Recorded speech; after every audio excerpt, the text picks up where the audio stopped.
Hello दोस्तों, आज हम यूपी की जीके के बारे में बात करेंगे। और यूपी की जीके में स्पेशल जो यूपी से संबंधित प्रश्न होते हैं, जो बेसिक क्वेश्चन होते हैं और जो परीक्षा में भर भर के आते हैं, रौंद के आते हैं, धुआं चढ़ाते हैं, उन प्रश्नों के बारे में बात करूंगा स्पेशल। देर न करते हुए वीडियो स्टार्ट करते हैं और पहले प्रश्न की तरफ चलते हैं। पहला प्रश्न क्या है? विश्व की कौन सी विश्व की सबसे लंबी बांसुरी बनाने वाला राज्य कौन सा बना है? तो कौन सा बना है दोस्तों? उत्तर प्रदेश। कौन सा बना है? उत्तर प्रदेश।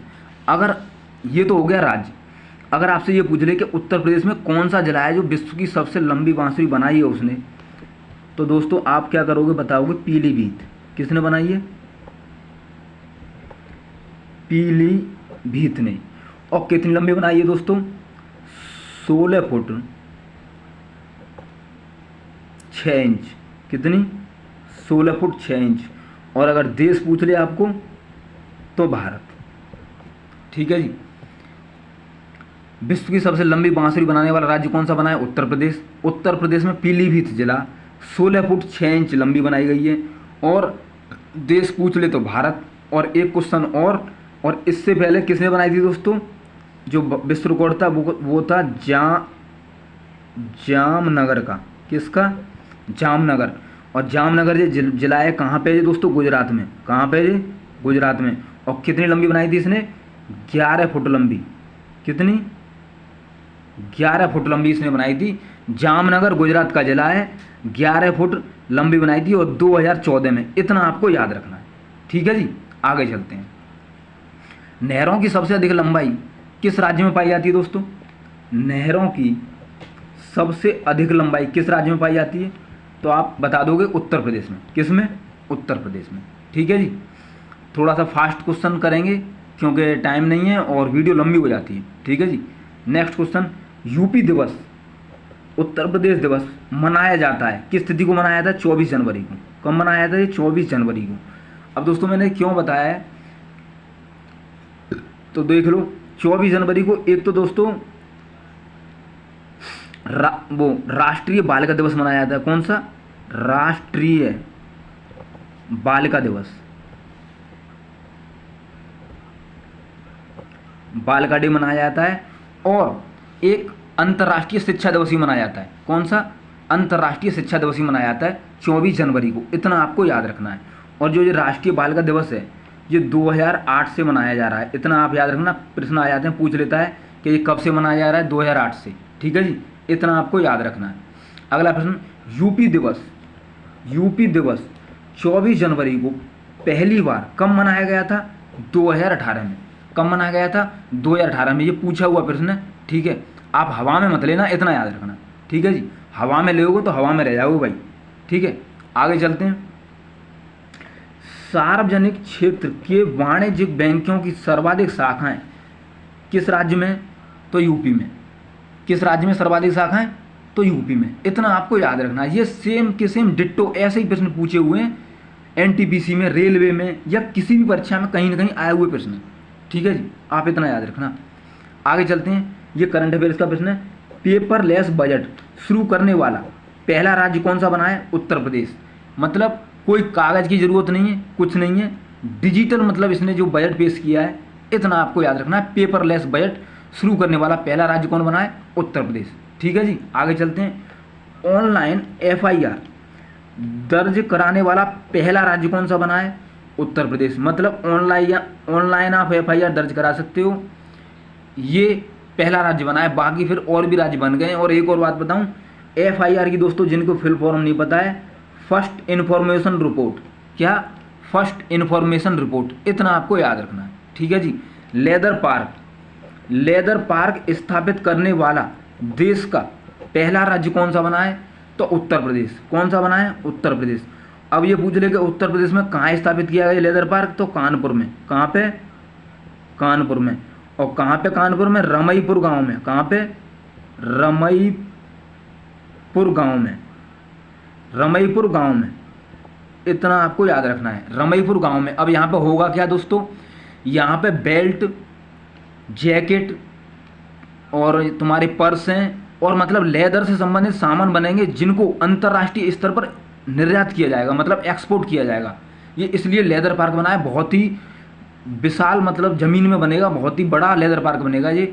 तो ये देश का पहला लेदर पार्क है। और किस राज्य में? यूपी में। और यूपी में कहाँ पे? कानपुर में। और कानपुर में कहाँ पे? रमईपुर गांव में। इतना आपको याद रखना है, ठीक है जी। 5 अंतर्राष्ट्रीय हवाई अड्डे, क्या 5 अंतर्राष्ट्रीय हवाई अड्डे वाला भारत का पहला राज्य कौन सा बना है? उत्तर प्रदेश। कौन सा बना है? उत्तर प्रदेश। ये बहुत बड़ी बात है दोस्तों, 5 अंतर्राष्ट्रीय हवाई अड्डे वाला पहला राज्य। तो दोस्तों एक तो कौन सा है? एक जो है वो तो लखनऊ है,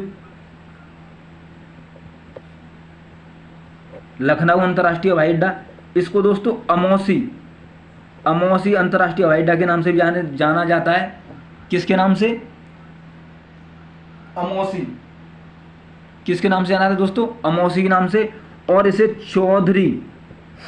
चौधरी चरण सिंह अंतर्राष्ट्रीय हवाई अड्डा के नाम से भी जाना जाता है।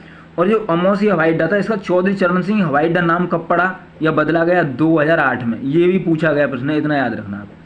एक तो लखनऊ वाला हो गया, लखनऊ को अमौसी हवाई अड्डे के नाम से जाना था, चौधरी चरण सिंह हवाई अड्डे के नाम से जाना था। दूसरा दोस्तों वाराणसी का है, दूसरा वाराणसी शहर है, ठीक है। तीसरा कुशीनगर है। चौथा अयोध्या अंतर्राष्ट्रीय हवाई अड्डा है। और 5वां जो जेवर वाला बन रहा है वो ग्रीन जेवर इंटरनेशनल अंतर्राष्ट्रीय हवाई अड्डा। इतना आपको याद रखना है, ठीक है जी। 5 ये अंतर्राष्ट्रीय हवाई अड्डे, लखनऊ, अयोध्या, वाराणसी, कुशीनगर और ग्रीन जेवर वाला। इतना आपको याद रखना है। 5 अंतर्राष्ट्रीय हवाई अड्डे वाला भारत का एकमात्र राज्य कौन सा है? उत्तर प्रदेश। अगला प्रश्न, यूपी में चकबंदी योजना की शुरुआत कब से हुई? 1954 से। कब से हुई? 1954 से। ये तो सबको पता है, बट किस शहर से हुई? तो इतना याद रखो, पूछ ले अभी बाय द वे, मुजफ्फरनगर से। मुजफ्फरनगर से, ठीक है जी। मुजफ्फरनगर से शुरुआत हुई इसकी। और कैराना तहसील से। किससे? कैराना तहसील से। इतना भी याद रखना आप, बहुत ही इंपॉर्टेंट प्रश्न है। सर्वाधिक भैंसें किस राज्य में पाई जाती हैं? उत्तर प्रदेश में। किस राज्य में पाई जाती हैं सर्वाधिक भैंसें दोस्तों? उत्तर प्रदेश में पाई जाती हैं। इतना आपको याद रखना है। सब्जी उत्पादन में भारत में प्रथम स्थान किस राज्य का है? उत्तर प्रदेश का। ये दोस्तों अभी 2021-22 में बना है। पहले कौन था? इससे पहले दोस्तों पश्चिम बंगाल था, वेस्ट बंगाल। पहले पश्चिम बंगाल था, मगर अब जो करंट अफेयर्स में चेंज हो गई है रैंकिंग, अब उत्तर प्रदेश बन गया। इतना आपको याद रखना है, ठीक है जी। उड़द उत्पादन में, उड़द की जो दाल होती है, देश में प्रथम स्थान किस राज्य का है? उत्तर प्रदेश का। किसका? उत्तर प्रदेश का। और दोस्तों अगर आपसे दालें उत्पादन में प्रथम राज्य पूछ ले तो मध्य प्रदेश है। कौन सा है? मध्य प्रदेश। सोयाबीन उत्पादन में भी मध्य प्रदेश है। इतना आपको याद रखना है, ठीक है जी। देश का सर्वाधिक पशुधन पाया जाता है, किस में पाया जाता है? उत्तर प्रदेश में। पशुधन मतलब जो ये भैंस हैं, गाय हैं, भेड़ हैं, ये सब ऐसे कुल मिला के मतलब जो पशुधन है वो सबसे ज़्यादा किस में पाया जाता है? उत्तर प्रदेश में, ठीक है जी। इतना आपको याद रखना है। अगला प्रश्न, सर्वाधिक सुअर मतलब पिग, सर्वाधिक सुअर किस राज्य में पाए जाते हैं दोस्तों? उत्तर प्रदेश में। किस में पाए जाते हैं? उत्तर प्रदेश में। इतना आपको याद रखना है। और दोस्तों अगर आपसे ये पूछ ले कि सर्वाधिक सुअर किस में पाए जाते हैं? उत्तर प्रदेश में। अगर विश्व में पूछ ले कि विश्व में सर्वाधिक सुअर किस देश में पाए जाते हैं, तो दोस्तों चीन में। किस में पाए जाते हैं? चीन में। सर्वाधिक सुअर किस में पाए जाते हैं? चीन में। और ये पूछ ले कि कितने % पाए जाते हैं विश्व के, तो 50% या 50% से अधिक सुअर चीन में पाए जाते हैं। ये बहुत बड़ी बात है दोस्तों, ठीक है जी। इतना आपको याद रखना है। और भारत में सर्वाधिक सुअर पूछ ले तो उत्तर प्रदेश में। इतना आपको याद रखना है, ठीक है जी। यूपी का शास्त्रीय नृत्य कौन सा है? कथक है। कौन सा है? कथक है। ये आपको याद रखना है। भर भर के परीक्षाओं में आ गया है, कई बार आ गया है। मैंने इस वीडियो में इंपोर्टेंट प्रश्न है, कूड़ा कबाड़ा है ही नहीं। और चैनलों की तरह आपको एक प्रश्न भी कोई कूड़ा कबाड़ा नहीं मिलेगा और हाय तौबा नहीं मिलेगी। सबसे पहले यही नहीं कहा जाएगा कि सबसे पहले मेरे चैनल को सब्सक्राइब करें, कुछ नहीं। पसंद आए तो सब्सक्राइब करो, वरना मत करो, ठीक है जी। इतना आप याद रखो, बस नोट्स बनाते रहो, साथ ही साथ आपको कोई नहीं रोक सकता। यूपी को भौगोलिक दृष्टि से कितने भागों में बांटा गया है? कई बार आ चुका है, 4 भागों में। कितने भागों में बांटा गया भौगोलिक दृष्टि से? 4 भागों में। कौन कौन से भाग हैं देख लो, कई बार आता है परीक्षाओं में। एक तो पूर्वी क्षेत्र है। कौन सा है? पूर्वी क्षेत्र। उसमें 28 जनपद हैं। कितने? 28 जनपद हैं।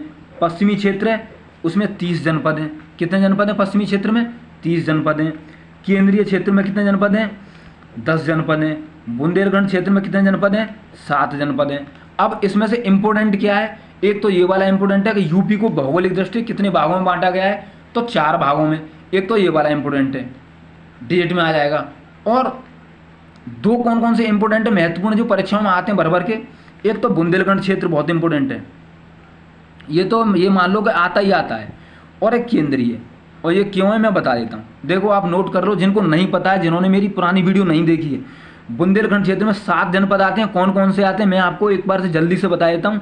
ललितपुर, हमीरपुर, झांसी, महोबा, चित्रकूट, बांदा और जालौन। ठीक है जी, ये तो किस में आते हैं? बुंदेलखंड क्षेत्र में। और केंद्रीय क्षेत्र में जो जनपद आते हैं उनको आप लिख सकते हो खीरी, सीतापुर, फतेहपुर, कानपुर देहात, कानपुर नगर, हरदोई, बाराबंकी, लखनऊ, उन्नाव और रायबरेली। ये केंद्रीय क्षेत्र में 10 जनपद आते हैं, इतना आप याद रखना। ठीक है जी।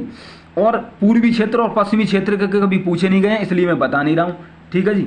एनसीआर में शामिल यूपी का 8वां जिला कौन सा बना था? शामली। कौन सा बना था? शामली। कब शामिल हुआ था दोस्तों? ये दिसंबर 2017 में। ठीक है जी, दिसंबर 2017 में शामिल हुआ था।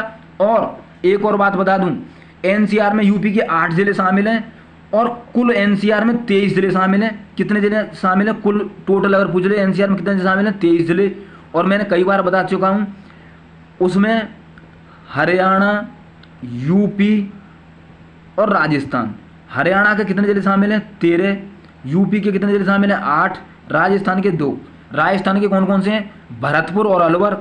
और यूपी के मैं बता रहा हूं आपको, मेरठ, गाजियाबाद, हापुड़, गौतम बुद्ध नगर, बुलंदशहर, मुजफ्फरनगर, बागपत और शामली। ठीक है। और हरियाणा के 13 जिले शामिल हैं, इतना आप याद रखना। ठीक है जी। और एनसीआर में 23वां शामिल होने वाला जिला कौन सा था? शामली। कई बार पूछा गया है, 2018 वाली भर्ती में आ चुका है, इतना याद रखना। 23वां जिला कौन सा शामिल हुआ था? शामली। इतना आपको याद रखना है। ठीक है जी। और एनसीआर का दर्जा दिल्ली को किस वर्ष दिया गया? 1991 में। कब दिया गया? 1991 में। और कौन से संविधान संशोधन के तहत? 69वें संविधान संशोधन के तहत। इतना और याद रखना, ये पेपर में भर भर के आ चुके हैं धुआंधार। ठीक है जी। यूपी का उच्च न्यायालय कहाँ पे स्थित है दोस्तों? यूपी का उच्च न्यायालय कहाँ पे स्थित है? इलाहाबाद में। कहाँ पे स्थित है? इलाहाबाद में। इतना आपको याद रखना है। इलाहाबाद उच्च न्यायालय की स्थापना कब हुई? इलाहाबाद उच्च न्यायालय की स्थापना कब हुई दोस्तों? 1866 में। कब हुई? 1866 में। और साथ के साथ एक प्रश्न और नोट करो, दिल्ली उच्च न्यायालय की स्थापना कब हुई? किसकी? दिल्ली उच्च न्यायालय की 1966 में। कब? 1966 में दिल्ली उच्च न्यायालय की कब स्थापना हुई? 1966 में। इतना आप याद रखना। ठीक है जी। और यूपी का खंडपीठ न्यायालय किस शहर में स्थित है? लखनऊ में। खंडपीठ क्या होता है? जब किसी जो मेन शहर है उसमें कोई कार्रवाई न की जाए, उसमें अनुपस्थित हो जाए, तो आप लखनऊ में जाके, मतलब जो खंडपीठ शहर होता है उसमें जाके आप याचिका दायर कर सकते हो। ठीक है जी। अगला प्रश्न, चावल बाजरा, क्या चावल बाजरा जौ उत्पादन में द्वितीय स्थान किस राज्य का है भारत में? उत्तर प्रदेश का।